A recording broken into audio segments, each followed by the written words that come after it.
Hello, c'est encore moi. J'espère que vous allez bien. Aujourd'hui, nouveau décor, nouvelle ambiance, au calme, chill, pour une nouvelle vidéo. Et aujourd'hui, comme vous l'avez vu dans ce titre, je vais vous parler de mon expérience en tant que voilée 4 ans après. Pas vraiment mon cheminement, mais plus les conseils que j'ai à vous donner ou que j'aurais à donner à quelqu'un qui voudrait se voiler ou quelqu'un qui a besoin de conseils. Bien sûr, je ne suis pas parfaite, j'ai encore des choses à apprendre, mais je pense bien qu'après 4 ans, j'ai quand même des petits conseils que j'aimerais vous partager et qui peuvent tirer profit à chacune de vous finalement. Donc c'est parti. On va voir dans cette vidéo plusieurs choses. Dans un premier temps, le voile et le rapport à soi. Ça c'est très très important de l'aborder. Et dans un second temps, on verra pas vraiment le style, mais disons tout ce qui est colorimétrie, savoir se mettre en valeur avec le voile parce qu'on pourrait penser le contraire. Mais en fait, je vais vous prouver le contraire aujourd'hui. Je vais vous prouver que être voilée, c'est aussi savoir se faire belle, savoir se mettre en valeur, même si j'ai eu du mal et j'ai pris du temps à me rendre compte de ça. Je me suis munie de mon petit thé à la menthe pour bien mener à bien ma mission d'aujourd'hui. Et bien évidemment, en parallèle, toujours avec mon crochet que je vais essayer de finir parce que, ça fait très longtemps que je suis sur ce projet-là, mais que je n'arrive pas à finir. Mais pour l'instant, on va commencer par le voile et le rapport à soi. Je pense que pour toute personne voilée, il faut déjà savoir pourquoi on le met. Il faut déjà savoir pourquoi on l'a mis et par quel cheminement est-ce qu'on est passé avant de le mettre. Parce que je pense que c'est ce qui va vraiment consolider votre relation avec le voile et comprendre que le voile n'est pas juste un simple bout de tissu. Il s'agit en fait d'un cheminement spirituel. Je sais pas, j'ai l'impression que ça fait partie de moi, c'est mon essence et que j'ai vécu une partie de ma vie sans, mais je me verrais pas vivre le restant de ma vie sans. Je pense qu'on a tous des baisses de foi, mais aussi des montées de foi ou des hausses de foi, comme vous voulez. Mais que vraiment il faut savoir se rendre à l'essentiel et se reconnecter à cette partie de nous qui était euphorique, vraiment qui a été euphorique, qui avait envie de porter ce voile, de l'honorer.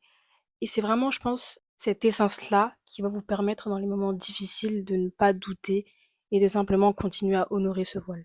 Bon, bien sûr que là je parle de ça, mais ça passe indéniablement par une confiance en soi. Parce que bien sûr, porter le voile, ça implique le rapport aux autres. Surtout qu'on n'est pas dans un pays où on est la bienvenue, clairement. Donc ça implique de s'en foutre du regard des autres. Ça implique de se faire confiance et d'avoir assez de confiance pour pouvoir faire face à toutes ces personnes-là qui vont vous juger. Parce que oui, il y en a. Oui, il y en a. À toutes ces personnes-là qui vont oser vous faire des reproches sur le port de votre voile, à toutes ces personnes-là qui vont simplement se mêler de ce qui ne les regarde pas. Et à ces personnes-là, il va falloir leur dire merde en fait. Merde, merde, merde. Et je pense que pour que leurs reproches ne vous touchent pas, il faut une grande confiance en soi quand même. Et de toute façon, ça c'est dans tout dans la vie. Dans tout, il faut s'en foutre du regard des gens. Et je pense que c'est quelque chose vraiment d'essentiel à avoir si demain vous voulez vous voiler. Je parle du voile, mais ça vaut pour tout. C'est vraiment la base à avoir. C'est vraiment le socle à avoir avant tout autre bâtissement. Attendez. En fait, je pense qu'il faut se dire que tout ce que vous allez faire, tout ce que vous allez entreprendre va être jugé. Et plus vous allez faire de grandes choses, plus ça va être jugé. Et donc là, c'est vraiment la même chose. Porter le voile, c'est une prise de décision. C'est quand même un entrepreneuriat, disons. Je sais pas si on peut comparer les deux, mais c'est quand même une très grande prise de décision. Et qu'il faut pas avoir peur, en fait, de recevoir des reproches. Il faut pas que ça impacte la relation que vous avez avec le voile. Moi, je pense qu'il y a beaucoup d'autres points sur lesquels je pourrais parler des heures et des heures, mais j'ai pas non plus envie que la vidéo soit trop longue. Ce qui a été important de voir, c'est vraiment que le voile, c'est aussi un cheminement intérieur et c'est pas juste un bout de tissu.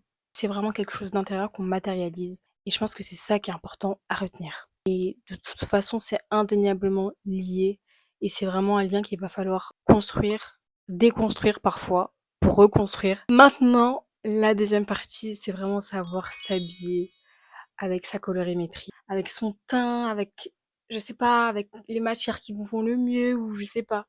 En fait, ça, je rigole d'avance parce que je sais qu'il y a encore des choses à apprendre là-dessus et que de toute façon, on a toutes eu nos petits débuts. Je sais pas si je pourrais vous mettre des petites photos, vidéos, j'ai trop honte. Mais vraiment, si j'ai un conseil à vous donner, c'est que les matières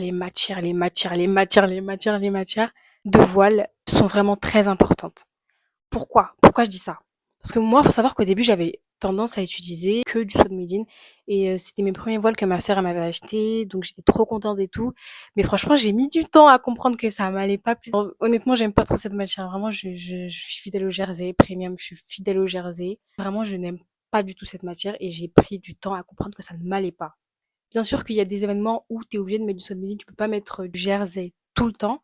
Vraiment, vous pouvez voir mes débuts. Carrément, je sais même pas quoi dire. Mais en fait, c'est important de passer par ces phases-là, parce que justement, ça va vous permettre de rebondir sur ça, pour être sûr de vraiment ce qui vous va et ce qui ne vous va pas. Je sais pas si on pourrait faire un classement, mais pour moi, en tout cas, top 1, c'est Jersey Premium. J'ai pas vraiment d'exemple à côté de moi, mais en fait, c'est un Jersey, mais Premium, comme son nom l'indique. En fait, elle est très fluide. Ça me va bien, mais je vais vous expliquer pourquoi est-ce que je trouve que ça me va mieux que les autres matières.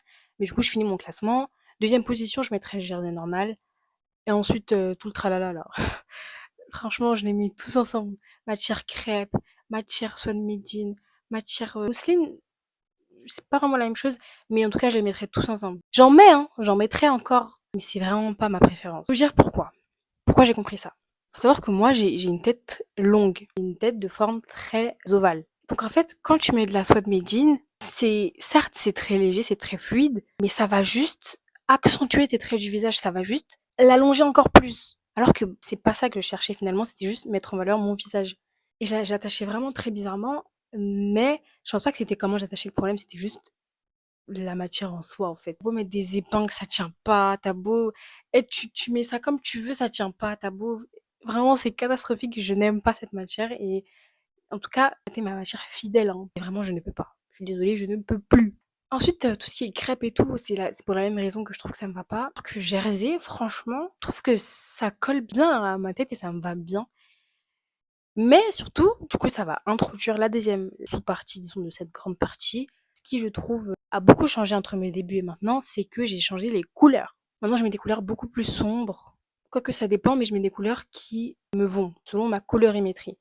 Donc en fait, avant, je mettais du beige, des couleurs vraiment à la va-vite, je mettais n'importe quoi. Mais vraiment, je me suis découvert des nouvelles couleurs. J'aime beaucoup le violet, j'aime beaucoup le bordeaux, j'aime beaucoup l'orange, j'aime beaucoup le marron. Comme vous pouvez le voir, je saigne le marron. Mais du coup, tout ça, j'ai appris grâce à ma colorimétrie. J'ai juste demandé à ChatGPT quels étaient mes sous-tons, teintes qui m'iraient le mieux, les couleurs qui m'iraient le mieux selon ma teinte. Et il m'a proposé quelques couleurs. Je pense que pour les peaux foncées, les couleurs qui tournent vers le doré qui nous vont le mieux. Et j'ai essayé de respecter ça aussi dans les couleurs que je mettais en termes de voile. Bien sûr que je mets du rose parfois, je mets du bleu clair, enfin je mets vraiment des couleurs, j'en mets. Mais j'essaie toujours de respecter un peu ce qui me va finalement. Donc tout ça pour dire que c'est très très important de respecter ces couleurs et de savoir ce qui vous va le mieux. Franchement, le dernier petit conseil que j'aurais à vous donner, serait vraiment de s'habiller avec les saisons. Ça paraît très basique, mais ça renvoie aussi aux matières. Certaines matières vont avec des saisons. Par exemple, Swad Medine, c'est très été. Berger, c'est très lourd, ou du moins ça colle à la peau, donc c'est pas vraiment adapté pour l'été.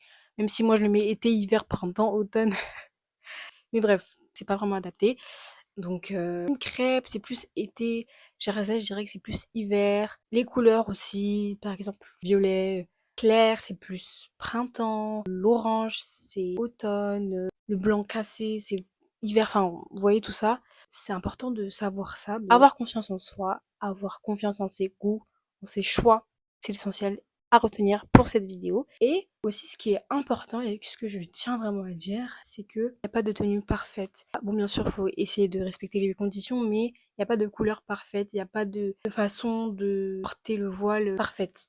Vraiment, ce que je veux dire, c'est qu'il faut singulariser son rapport avec le voile et tout ça passe par la confiance en soi, se connaître soi-même. Enfin, en fait, tout ça, c'est lié et je le dirai jamais assez, mais je suis très contente en tout cas de la personne que je deviens aujourd'hui avec le voile et j'espère encore l'honorer pendant de très très longues années devant moi.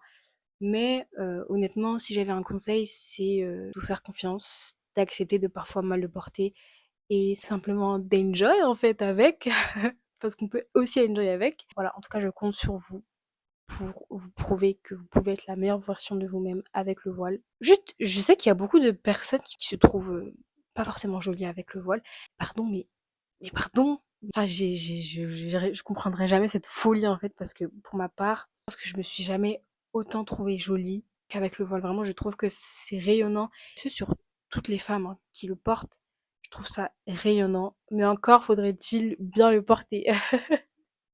Bref, je vais continuer à faire mon petit crochet. En tout cas, ce fut une très très belle vidéo à tourner. Merci d'avoir regardé jusqu'ici. Je vous fais de très gros bisous. N'oubliez pas de vous abonner, de lâcher un petit commentaire si ça vous a plu. On se dit à bientôt pour une nouvelle vidéo.